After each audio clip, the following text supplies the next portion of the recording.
Hey guys, welcome to learn with Nikhil. हमने अपने last video में कवर किया था फंक्शंस ऑफ कमर्शियल बैंक और शेड्यूल बैंक के बारे में। ठीक है, तो इस वीडियो में हम देखने जा रहे हैं अबाउट सेंट्रल बैंक। ठीक है, तो विदाउट वेस्टिंग टाइम हम चलते हैं टॉपिक की तरफ।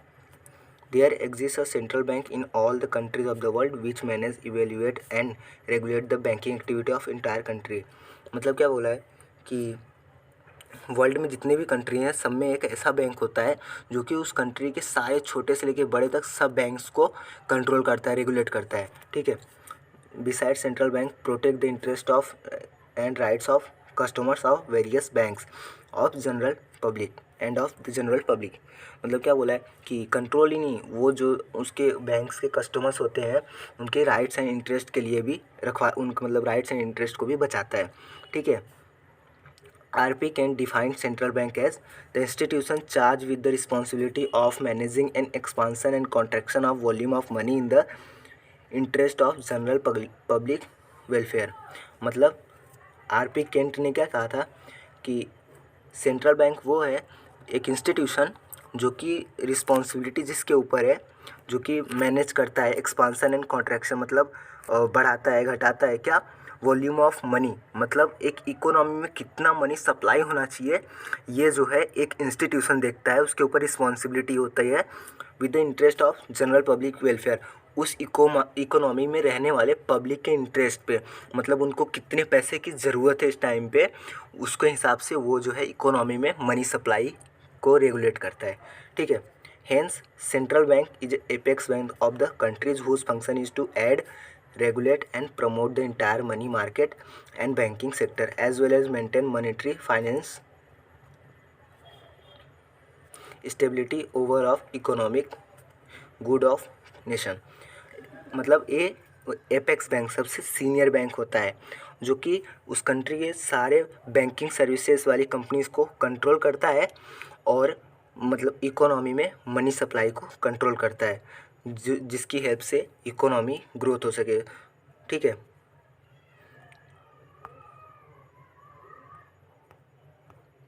फिर क्या है, mobilizing of money has several microeconomic implications which impact economic growth and development of nation।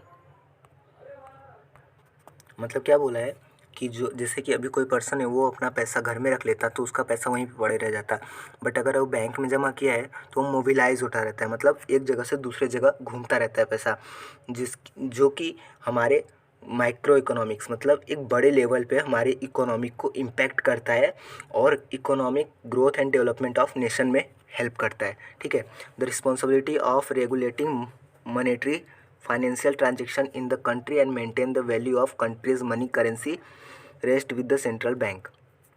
Means इसके ऊपर मतलब रिस्पॉन्सिबिलिटी है जो कि मॉनेटरी ट्रांजेक्शन मतलब फाइनेंशियल ट्रांजेक्शन जितने भी मनी से रिलेटेड होते हैं उनको जो है मेंटेन करके रखती है। ठीक है, order to fulfil these responsibility a central bank formulate a monetary policy. और इन सब मतलब मॉनेटरी सप्लाई को कंट्रोल करने के लिए ये जो है एक बहुत सारी मॉनेटरी पॉलिसीज़ लाती हैं, जिसके बारे में हम आगे देखने वाले हैं इसी चैप्टर में। In short, a central bank assume the responsibility of maintaining economic stability. तो मतलब ये सब सारे डेफिनेशंस क्या कहना चाहते हैं कि एक इंस्टीट्यूशन जिसके ऊपर रिस्पॉन्सिबिलिटी होती है कि इकोनॉमी में न ज़्यादा न कम, जितनी ज़रूरत है उतने मनी सप्लाई हो, जिससे कि इकोनॉमिक स्टेबिलिटी बनी रहे। ठीक है, अगर ज़्यादा हो जाएगी तो इन्फ्लेशन हो जाएगा, कम हो जाएगी तो भी डिफ्लेशन हो जाए, जिसकी वजह से दोनों की वजह से प्रॉब्लम होगी ही होगी। ठीक है, तो इसके बाद क्या टॉपिक है, सेंट्रल बैंक मीन्स हमारा तो रिज़र्व बैंक ऑफ इंडिया है, तो हमारा टॉपिक है reserve bank of India. The central bank in India is known as reserve bank of India. Under reserve bank of India act 1934, reserve bank of India was stabilised in April 1, 1935 with paid up capital of 5 crores। RBI was nationalized in January 1949। मतलब क्या है कि under RBI act के तहत ये RBI मतलब reserve bank of India बना था और स्टेबलाइज हुआ था और के 5 करोड़ पेड अप कैपिटल के साथ। और ये नेशनलाइज कब हुआ? जनवरी 1949। ठीक है। RBI is apex bank of India which supervise and regulate the entire banking sector as well as formulate the monetary policy of India. जो आरबीआई एपेक्स बैंक सबसे सीनियर बैंक है इंडिया का, जो कि सुपरवाइज एंड रेगुलेट करता है entire banking sector, और यही नहीं मॉनेटरी पॉलिसी को भी बनाता है। ठीक है। अब आगे क्या है? Functions of reserve bank of India. Functions of reserve bank of India, पहला है मॉनेटरी फंक्शंस। मॉनेटरी फंक्शन में फर्स्ट है currency issue. Currency issue means क्या कि जो रिजर्व बैंक ऑफ इंडिया है sole right to issue note of domination starting from ₹2 and above. Currency note of 1 and all currency coin are issued by the finance ministry of government of India. मतलब क्या है कि जो reserve bank of India है वो India में currency issue करता है फ्रॉम ₹2 एंड अबव, ₹2 से लेके उसके ऊपर के। ठीक है। बट वो नोट इशू करता है, और बाकी जो कॉइन होते हैं ₹1 के कॉइन और उससे आगे जितने भी होते हैं वो सब क्या होते हैं? वो finance ministry government of India issue करती है। ठीक है। But the distribution of ₹1 note and currency coin is done by RBI. वो मतलब जो है फाइनेंस मिनिस्ट्री इशू करती है, बट जो डिस्ट्रीब्यूशन होता है उसका पूरे कंट्री में वो आरबीआई करती है। RBI as an agent of government of India. ठीक है।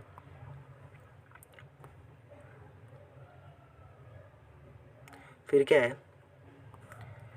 Banker to government. Banker to government, the RBI is a banker adviser and agent of central government and all state government. जो RBI है वो banker मतलब हमेशा government को ज़रूरत पड़ने पे लोन प्रोवाइड करती है, एडवाइस देती है उनको। ठीक है। सेंट्रल गवर्नमेंट को और स्टेट गवर्नमेंट को। It manage government bonds, government accounts, currency coin, note of ₹1 and also loan to the government. ठीक है। मतलब गवर्नमेंट के जितने भी वर्क होते हैं उन सबको ये रेगुलेट करती है, उनके बॉन्ड्स को संभालती है, उनके अकाउंट्स को देखती है। ठीक है। नेक्स्ट है bankers bank and lenders last resort. The RBI is a banker and regulator of all scheduled banks in country. It manages the cash reserve of bank, determine the direction of credit as well as direct the credit policy and rate of interest of all banks. मतलब जो RBI है वो emergency पड़ने पर जितने भी scheduled banks हैं, जितने भी छोटे मतलब बैंक्स हैं इंडिया में, उनकी हेल्प करती है और कैश रिजर्व रेशियो मेंटेन करवाती है सब बैंक से। और यही नहीं, क्रेडिट पॉलिसी को डायरेक्ट करती है कि मतलब कितने रेट पे कितना इंटरेस्ट, मतलब किसके लोन पे कितना इंटरेस्ट रेट होना चाहिए। जैसे कि फार्मर्स को लोन मिलता है वो कम इंटरेस्ट पे मिलता है, बिजनेसमैन होते हैं उनको ज़्यादा इंटरेस्ट पे मिलता है। ठीक है। तो वो क्रेडिट पॉलिसी को कंट्रोल करती है, रेट ऑफ इंटरेस्ट को of all banks. It is also lender of last resort for schedule bank in case of emergency पड़ने पर शेड्यूल बैंक को लोन प्रोवाइड करती है, उनको हेल्प करती है। ठीक है। अगला क्या है? क्रेडिट कंट्रोल, मतलब ये मनी सप्लाई को कंट्रोल करती है। The RBI control the process of credit creation and money supply in the economy with the help of various tool of monetary policy. Monetary policy के अलग अलग टूल की help से ये इकोनॉमी में क्रेडिट सप्लाई को कंट्रोल करती है, मतलब मनी सप्लाई को कंट्रोल करती है। नेक्स्ट है custodian of foreign exchange reserve, मतलब जो फॉरेन एक्सचेंज होते हैं, रिजर्व होते हैं हमारे कंट्री के, उसका रखवाली करती है। ठीक है। The RBI has a responsibility of maintaining the value of rupees wise other currencies under the fixed exchange rate regime. मतलब जो है कि हमारे देश की करेंसी को वैल्यू को मेंटेन करती है, हेल्प करती है मेंटेन रहने में। ठीक है। Under the free exchange rate system where the exchange rate is determined by the market, RBI maintain the value of Indian currency by buying and selling foreign exchange in open market and as and when required. तो मतलब हमारे देश की जो currency है उसकी value को maintain करती है under free exchange rate system. ठीक है। और कैसे? ऊपर मतलब कभी ऊपर नीचे गया जैसे फॉरेन एक्सचेंज की वैल्यू, तो क्या करेंगे ये ओपन मार्केट में बाई एंड सेल करते हैं अपने करेंसी को, उसकी वजह से जो है ये हेल्प करता है मेंटेन रहने में अपने इंडिया की करेंसी की वैल्यू। ठीक है। The RBI is also the custodian of Indian reserve of foreign exchange currencies. It is also administers foreign exchange reserve bye checking the inflow and outflow of foreign exchange. मतलब यही नहीं, ये reserve जो होते हैं, foreign reserve होते हैं हमारे देश के, उनको जो है उनकी रखवाली करती है, उनके पास मेंटेन रहता है। It is also administers foreign exchange reserve bye checking the inflow and outflow of foreign exchange. तो यही नहीं, ये कंट्रोल करता है ये इनफ्लो और आउटफ्लो ऑफ फॉरेन एक्सचेंज जो हमारे कंट्री में होते हैं। ठीक है। नेक्स्ट है non monetary function of reserve bank of India. अभी तक तो हमने मॉनेटरी फंक्शन जो थे उससे रिलेटेड देखे, अब देखते हैं नॉन मॉनेटरी फंक्शंस। फर्स्ट है रेगुलेटरी एंड सुपरवाइजरी फंक्शन। मतलब ये रेगुलेट करता है और सुपरवाइज करता है। किसको देखते हैं। RBI supervise the function of entire financial and money market which include branch expansion and method of working of schedule banks, working of non banking finance companies and cooperative banks. मतलब ये जितने भी schedule banks हैं, non banking finance companies हैं, इनको सबको regulate करता है, इनके रूल्स रेगुलेशंस बनाता है और इनको मतलब कहाँ पे ज़रूरत है इनको ब्रांच को ओपन करने की, उसकी परमिशन देता है और उन्हें आइडिया देता है। ठीक है। नेक्स्ट है promotional functions.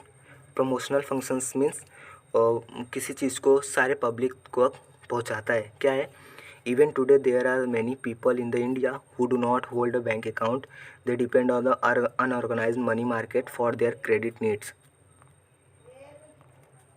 make business related payment in cash rather than by check, owing to which it is difficult to know the exact value of transaction taking place in the country and it become difficult to ascertain the exact value of money arrive at actual figure of national income।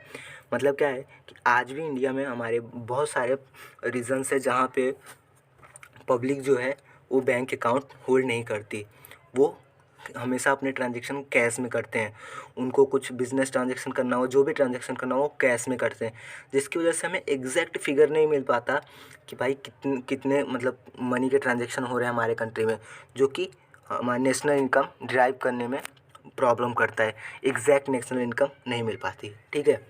Hence RBI try to create banking awareness among peoples. तो इसीलिए जो है ये promote करता है कि भाई bank account hold करो। ठीक है। इनकरेज ब्रांच एक्सपांसन, अलग अलग रीजन्स में जो कि छोटे रीजन थे जहाँ कोई बैंक नहीं थे वहाँ पे अपने ब्रांच ओपन करवाते हैं। ठीक है। इन rural areas and promote setting up of cooperative bank in interest of people. मतलब लोगों के हेल्प के लिए कोऑपरेटिव बैंक ओपन करवाते हैं, ब्रांच उसकी ओपन करवाते हैं रूरल एरियाज़ में। In rural areas and promote setting up हो गया। It make effort to get more and more people under organise money market. और इनका बस यही एम है कि जो पीपल है, जो पब्लिक अनऑर्गेनाइज सेक्टर में मनी मार्केट पे डिपेंड है अपने मतलब ट्रांजेक्शन्स के लिए, वो एक ऑर्गेनाइज्ड मनी मार्केट के अंदर आ जाए ताकि एग्जैक्ट नेशनल इनकम की फिगर हमें मिल सके। ठीक है। Financial inclusion and development. Next है financial inclusion and development. India is a country with a huge degree of economic diversity and rural-urban divide, and hence whenever major economic reform and change come about, it is necessary that the people and economic units of all segment receive benefit of such changes। मतलब कि India है वो development under development है, तो इसमें बहुत सारे economic changes आते हैं। तो ये जब भी ऐसा कोई चेंज आता है, मतलब ये तो ज़रूरी होता है कि ये हर इंडिया के हर कोने कोने में पहुँचे, जितने भी पब्लिक है सबके पास पहुँचे। ठीक है। सब इसके बेनिफिट्स ले सकें। For such inclusion RBI continuously make efforts in the banking sphere. तो इसके लिए RBI मतलब हमेशा काम कर रहा है कि जो इकोनॉमिक रिफॉर्म्स होते हैं उनकी वजह से जो बेनिफिट्स होते हैं वो हर सिंगल पर्सन उठा सके। ठीक है, उसके बेनिफिट्स ले सके। It provide special credit facility to priority sector like agriculture, small scale industry, self employed people, traditional and cottage industries. मतलब क्या है कि यही नहीं, ये जो मतलब मैंने बताया जैसे कि अलग अलग सेक्टर में मनी प्रोवाइड करने के लिए अलग अलग रेट डिफाइन करती है। जो सेक्टर हमारे इकोनॉमिक डेवलपमेंट में हेल्प करते हैं उनको थोड़े कम रेट में इंटरेस्ट प्रोवाइड करती है। जो मतलब जैसे बड़े बड़े बिजनेस होंगे उनको ज़्यादा रेट में प्रोवाइड करेगी, ठीक है। जैसे कि स्मॉल इंडस्ट्रीज़, ये जो है एम्प्लॉयमेंट जनरेट करने में हमारी इकोनॉमी को हेल्प करेंगे, तो इनको थोड़े कम इंटरेस्ट रेट पे लोन प्रोवाइड कर देगी, ठीक है। फिर क्या है, it also make efforts to increase information flow and enhance awareness regarding banking among masses. मतलब यही चाहती है कि इसका यही एम है कि जितनी भी पब्लिक है सबके पास बैंकिंग के रिलेटेड इन्फॉर्मेशन पहुंचती रहे, ठीक है। In present time RBI manage prime minister Jan Dhan योजना। जो जनधन योजना है वो आरबीआई कंट्रोल करती है, ठीक है, मैनेज करती है। RBI also work toward protecting the interest and rights of customers. It publishes all type of banking related information and statistics as well as expert article in order to promote research and related banking and monetary improvement in the country। मतलब जितने भी मतलब researchers होते हैं उनकी help से जो data आता है वो ये अवेलेबल करती है अपने वेबसाइट पे, ताकि हर पब्लिक जो है इसका हेल्प से इसके बेनिफिट्स ले सके, ठीक है। और get free access to such information अपने वेबसाइट पे अपलोड कर देते हैं ताकि कोई भी पब्लिक, आम आदमी इसका बेनिफिट ले सके, ठीक है। तो ठीक है, इस वीडियो में हम इतना ही कवर करते हैं। आगे हमारा नेक्स्ट टॉपिक है मॉनेटरी पॉलिसी। इसको हम अपने नेक्स्ट वीडियो में कवर करेंगे। Thanks for watching the video and like share and subscribe. Thank you.